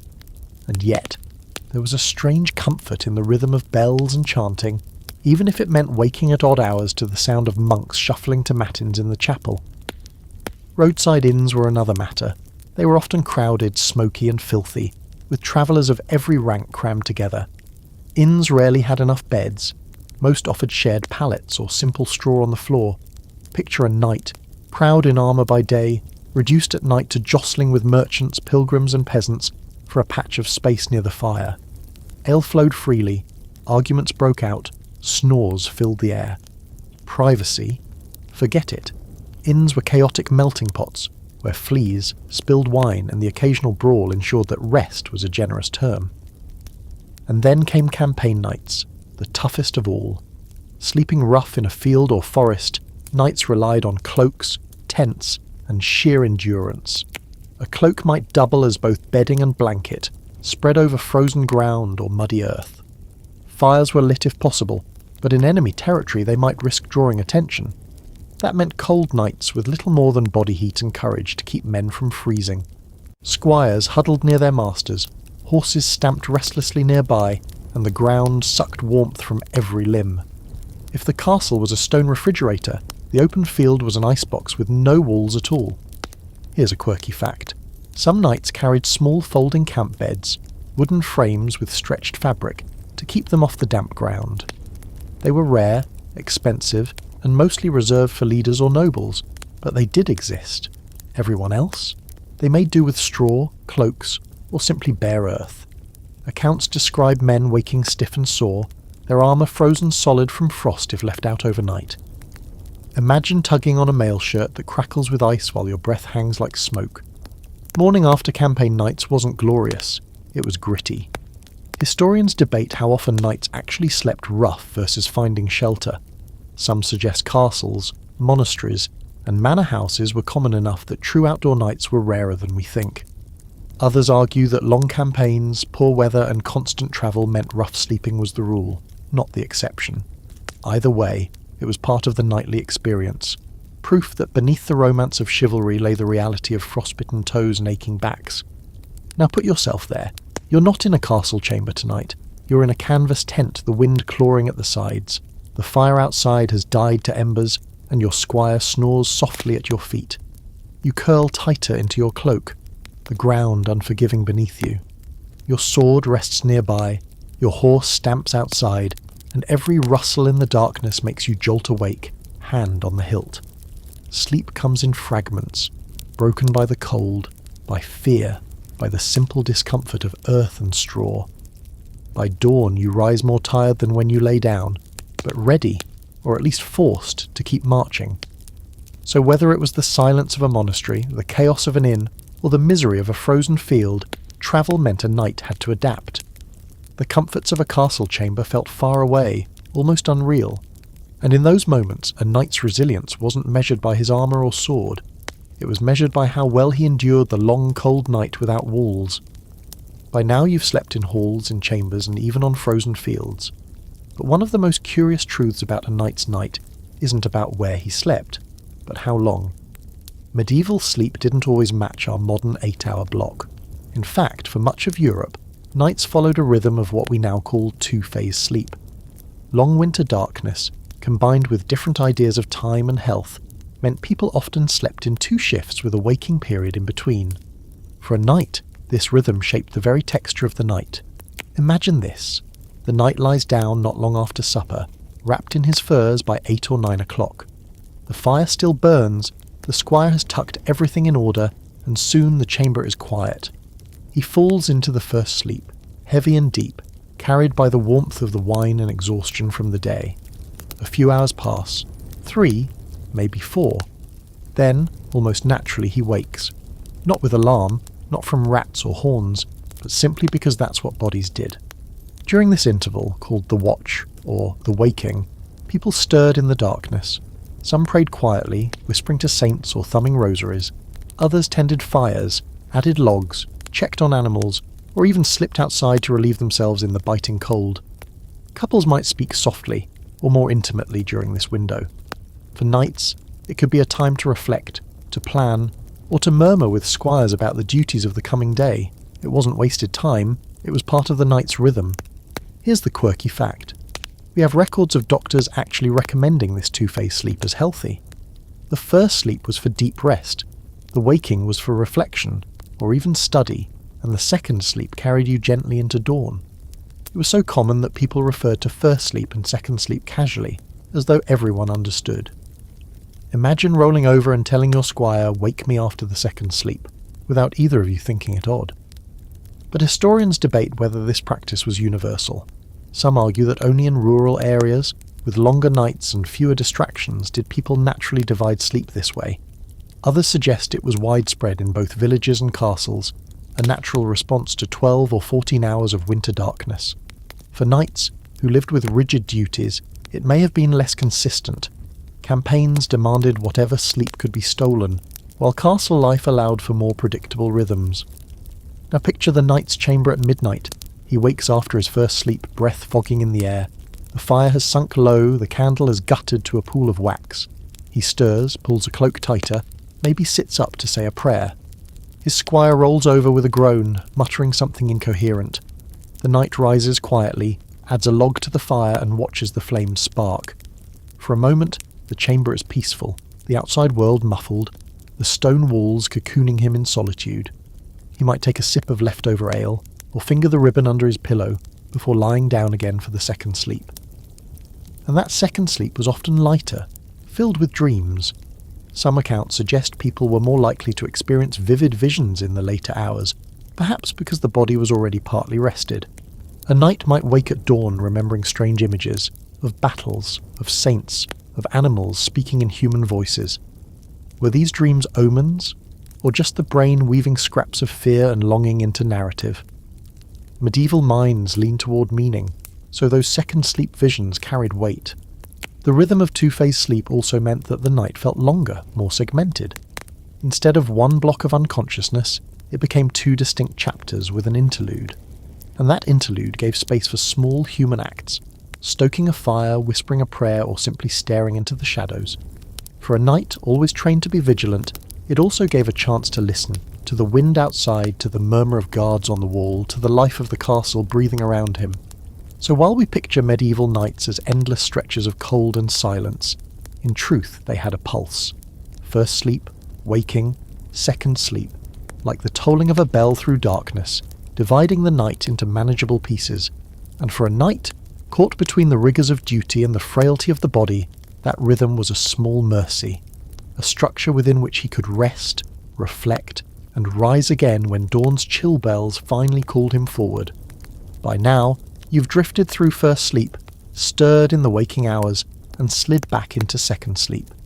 But those long stretches of night, broken only by firelight and faint candle glow, weren't simply quiet. They were haunted by imagination.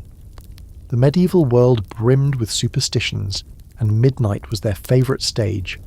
For a knight, lying under wool and fur, the cold wasn't always the scariest part. It was the fear that something unseen was prowling just beyond the curtain of shadows. Spirits were believed to wander most freely at night. The souls of the restless dead, denied peace by unfinished business, were thought to roam halls and courtyards. Knights, for all their training in sword and shield, couldn't parry against a ghostly figure whispering in the dark.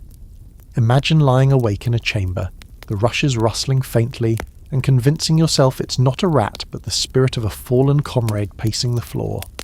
Demons were another fear. The church taught that the devil and his servants lurked in darkness, ready to tempt, suffocate, or frighten the vulnerable sleeper. Nightmares, as we've said before, were sometimes explained as demons sitting on a person's chest. A knight might wake gasping, convinced that some infernal creature had been perched atop him, waiting to drag his soul. No amount of armour could help with that, only prayer, relics, or charms stitched into blankets. Here's a quirky fact. Iron was thought to ward off evil, which may explain why people sometimes kept knives or swords close at hand while sleeping. Not just for intruders, but for spirits. Imagine resting with your dagger at your side, its cold hilt comforting not only because it could kill a thief, but because you hoped its very metal would keep demons at bay. And then there were witches. Folklore whispered that witches prowled in the dead of night, seeking to steal milk from cows, sicken children, or even sap the strength of sleeping men. Knights, no less than peasants, were caught in these fears. A knight who woke weak or ill might whisper that a witch had ridden him in the night, a common phrase in medieval Europe, where being ridden meant visited and tormented in sleep. Imagine trying to steady your nerves, whispering a paternoster, hoping no shadow at the window is more than a trick of firelight. Historians debate how much these beliefs truly dominated nightly life. Some argue that knights, educated and steeped in theology, may have dismissed many of the wilder folk tales. Others counter that education didn't erase fear. If anything, it made people more vividly aware of the devil's supposed power. Even clerics wrote sermons warning of spirits that tempted men in their sleep. And we can't forget that knights were human, tired, cold, and vulnerable. They were just as susceptible to imagining a shadow moving when no one was there. Now close your eyes and place yourself in that chamber. You're lying on your side, the fire gone to ash, the candle guttered out. The room is almost black, except for a faint sliver of moonlight through the shutter crack. Suddenly you hear a soft creak. Your heart races. You grip the dagger by your bed, staring into the dark corner where the sound came from. Minutes pass. Nothing moves. It was probably just wood settling, or a rat in the rushes. Still, your grip on the dagger doesn't ease until exhaustion finally pulls you back into uneasy dreams. Superstition didn't only bring fear, it shaped rituals. Holy water sprinkled near the bed, charms sewn into clothes, prayers muttered aloud before the second sleep, all of these gave knights and their households a sense of control. Whether demons were real or not, the rituals were, and they gave a psychological armour just as important as steel. So while the knight's night was full of physical discomfort, cold, hunger, smoke, it was equally shaped by the unseen. To us, midnight is just darkness. To them, it was a living threshold where spirits prowled and demons whispered. And in that haunted stillness, a knight's greatest defence wasn't sword or shield, but faith. The night has stretched long, broken by horns, plagued by rats, softened by wine, unsettled by demons. And now, at last, the edge of dawn creeps toward the castle. But in a medieval fortress, morning didn't sneak in with soft alarm tones or sunlight slipping politely through glass windows. It came loudly, abruptly, and often before a night was ready. Bells, shutters, servants bustling, animals stirring. These were the heralds of daybreak.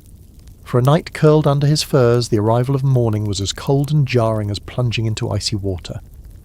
The first call usually came from bells. Castles attached to chapels rang the morning office, lords or prime, well before the sun fully rose. The sound of iron clanging against iron reverberated through stone, bouncing down corridors, echoing even into private chambers. Imagine being yanked from your second sleep by the harsh clang of a bell, your heart thumping, your dreams shattered. No gentle sunrise alarm clock, just an urgent metallic reminder that duty didn't wait for comfort. If it wasn't bells, it was shutters. Servants were tasked with opening wooden shutters to let in what little light the winter morning offered. Cold air rushed in with it, hitting your face before you were even fully awake. A knight could go from cocooned warmth to shivering in seconds, grumbling as his squire tugged back the bed curtains. Some households even believed the morning air was cleansing, sweeping out the stale night. For the knight, it simply meant another battle with the cold before he'd even risen. Here's a quirky fact. Roosters weren't just for farms, they were common in castle courtyards too. Their crowing layered over bells and horns, creating a morning chorus impossible to ignore. Imagine lying there, head pounding from too much spiced wine, only to hear the rooster crowing relentlessly below your window. Medieval mornings didn't do snooze buttons. Historians debate just how early the night's day really began. Some argue that nights rose with the first bells, tied to the church's rhythm of prayer and duty. Others suggest that unless there was a campaign, a hunt, or a feast, nights often lingered in bed longer, especially in winter when daylight was scarce. Evidence points both ways. Chronicles praising the diligence of lords who rose with dawn, but also satirical texts mocking lazy nobles who lingered under covers well past sunrise. The truth probably varied by household and personality. Now step into the moment yourself. The bell clangs in the chapel below. Your squire pulls back the bed curtains, and icy air slaps your face. You groan, roll over, clutch the blanket like a shield. But the fire has long gone out, and the cold stone walls wait for no one. The squire kneels by the armour, checking straps, already preparing for the day. You know you can't linger. The Lord expects you at morning council, or perhaps there's a hunt at first light. With a sigh, you push back the furs, plant your bare feet on the icy floor, and shiver as if struck by an arrow. The sounds of the castle grow louder. Servants scurry in the corridors, hauling water, clattering dishes. Dogs bark in the courtyard. Hooves clatter as horses are led out to be groomed. Somewhere children laugh, their voices thin and bright against the morning chill. The world outside your bed is awake, whether you want it to be or not. And yet, there's a strange satisfaction in it too. The night's battles, with cold, hunger, rats, and shadows, are over. The new day brings tasks you know, challenges you can meet with steel and skill. Whatever demons prowled your dreams are banished by the light. The morning bells may be harsh, but they're also a callback to purpose, to the order that defines the nightly life. So the knight rises, bleary-eyed, aching, chilled to the bone. He pulls on his linen, then wool, then armour, layer after layer until he is once more encased in the shell that makes him formidable. The warmth of bed is gone, but in its place comes resolve. Another day begins, and with it, another chance to endure. The bells have rung, the rooster has crowed, and the shutters have been thrown open to let in the icy morning. The knight has no excuse left. His night is over. Now comes the most dreaded moment of all, leaving the fragile cocoon of warmth and forcing his body back into the brutal embrace of armour and duty. Morning wasn't simply about rising, it was about prying yourself free from comfort and stepping willingly into discomfort all over again. First came the slow, painful separation from the bed. Imagine the knight clinging to his woolen blankets, knowing that once he lets go, the stone floor will bite like ice. Servants moved about briskly, bringing water in ewers, checking on clothes, laying out garments in the order they should be donned. The knight groaned, stretched, and finally pushed back the furs. His bare feet touched the rush-strewn floor, cold, uneven, sometimes damp. He shuddered, wishing for just a few more minutes of warmth, but the day's duties waited. The ritual of dressing was itself a struggle. First the linen shirt, stiff with last night's sweat, pulled over the head, then hose and chausses, woolen layers to cover the legs. A padded gambeson followed, quilted thickly to cushion the armour's bite. Already the warmth of bed felt like a distant memory. By the time the first straps of armour were being buckled, the knight's body was awake not from rest, but from sheer cold gnawing at every joint. Here's a quirky fact. Some knights kept their boots or chausses near the fire overnight, so they'd be easier to slip on in the morning. Without that trick, leather froze stiff in winter, making the first task of the day a wrestling match with your own footwear. Imagine trying to shove numb toes into icy boots, while your squire tugged and cursed under his breath. Not exactly the glamorous armour-donning scene depicted in illuminated manuscripts. And then came the sword. Always nearby through the night, it now returned to the belt, the familiar weight tugging at the hip.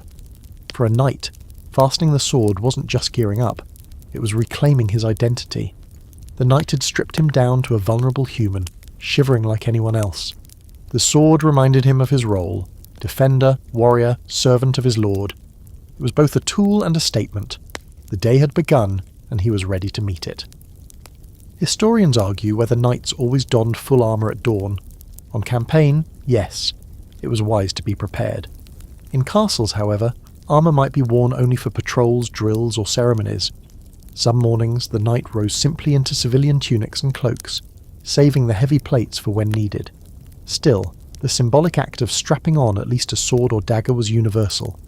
Even in the most peaceful households, danger felt too close to leave steel far from reach. Now imagine yourself as the knight in that moment.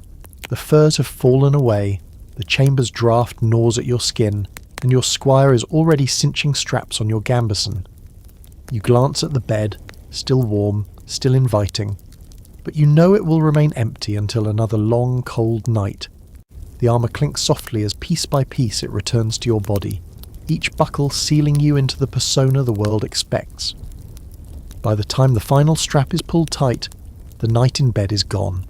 In his place stands the knight of day, ready to train, to serve, or to march. The castle itself comes alive as he steps out of the chamber. Bells echo in the courtyard, dogs bark, smoke curls upward from kitchens where bread and porridge are already being prepared.